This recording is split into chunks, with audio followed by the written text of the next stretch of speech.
বাংলাদেশে গত জুলাই মাসে যে ঘটনা ঘটেছে এটা কোনো বিপ্লব নয়, এটা হলো মিলিয়নস অফ ডলার খরচ করে। আমি একটা মিডিয়াতে এক জায়গায় শুনেছি যে গত কয়েক বছরে 200 মিলিয়নের বেশি ক্যাশ গিয়েছে বাংলাদেশে, এই সমস্ত ক্যাশ গিয়েছে বাংলাদেশে এই সমস্ত সন্ত্রাসীদেরকে ট্রেনিং দেওয়ার জন্য। আমি একটা কর্পোরেশনে কাজ করেছি, কর্পোরেশনে বিগ প্রজেক্ট যখন ইমপ্লিমেন্ট হয় সেটার জন্য একটা প্ল্যান হয়, ওয়ার্কশপ হয়, ট্রেনিং হয়, এক্স্যাক্টলি শেখ হাসিনা সরকারকে সরানোর জন্য এইভাবে প্ল্যান করা হয়েছে। এই যে ক্যাশগুলো, এগুলো দিয়ে বুদ্ধিজীবী, সাংস্কৃতিক কর্মী, সাংবাদিক, সমাজের বিভিন্ন স্তরের লোকজনকে ক্যাশ দিয়ে কেনা হয়েছে। অর্থাৎ গত বছরের জুলাই অগাস্টে যেটা ঘটেছে এটা কোনো বিপ্লব নয়।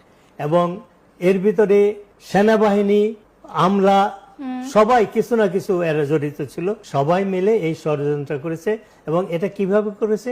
একটা ক্যামোফ্লাজ অর্থাৎ প্রতারণার মাধ্যমে বলা হয়েছে যে শেখ হাসিনা সরকারকে সরানো হচ্ছে কারণ দুর্নীতি বা দুর্নীতির কারণে। কিন্তু আপনি দেখেন গত এক বছরে শেখ হাসিনার আমলে আপনি যদি আর্গুমেন্ট সেক সমস্ত দুর্নীতিগুলো অ্যাডাপ্ট করেন, এই এক বছরে শেখ হাসিনার 16 বছরের চাইতেও আরো হাজার গুণ হয়েছে। এখন কেন বিদেশিরা, আমেরিকারা শেখ হাসিনা সরকারকে কেন সরাতে চেয়েছিল? আপনি যেটা উল্লেখ করলেন যে সেন্ট পার্টি নেই, আমেরিকার একটা প্ল্যানই আছে বার্মা অ্যাক্ট, সেই 50 বছর আগের প্ল্যান যে তারা বার্মাকে দুটো ভাগ করে একটা খ্রিস্টান স্টেট গঠন করা হবে।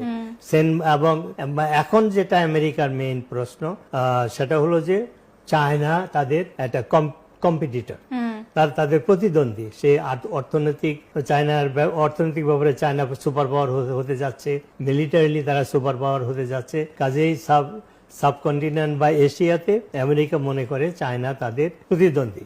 সেইটাকে কন্ট্রোল করার জন্য তারা ভেবেছিল যে সেন্ট মার্টিন যদি তারা সেখানটার বেস করতে পারে, চিটাগাং পোর্ট যদি তারা দখল করতে পারে, এবং বারবার এবং বাংলাদেশের যে বর্ডার, সেই বর্ডারে যদি সেফ করিডোর তারা দিতে পারে, আরাকান আর্মি যারা বার্মা মিলিটারি গভর্নমেন্টের বিরুদ্ধে যুদ্ধ করছে বা বিরোধিতা করছে, তাদেরকে আমেরিকা হেল্প করে তারা ওইখানে একটা খ্রিস্টান স্টেট গঠন করতে চাচ্ছে। তো এই তিনটা জিনিস চায়নাকে প্রতিদ্বন্দ্বিতার পয়েন্ট অফ ভিউ যদি প্রতিপক্ষ হিসাবে দাঁড়াতে হয়, তাহলে আমেরিকার দরকার সেন্ট মার্টিন, আমেরিকার দরকার চিটাগাং পোর্ট, আর হলো এই 100-150 মাইলের মতো তারও বেশি এই বর্ডার একটা সেফ করিডোর ফর আরাকান আর্মির জন্য। তো এই তিনটা কাজ বঙ্গবন্ধু অস্বীকার করেছিল, তাকে জীবন দিতে হয়েছে।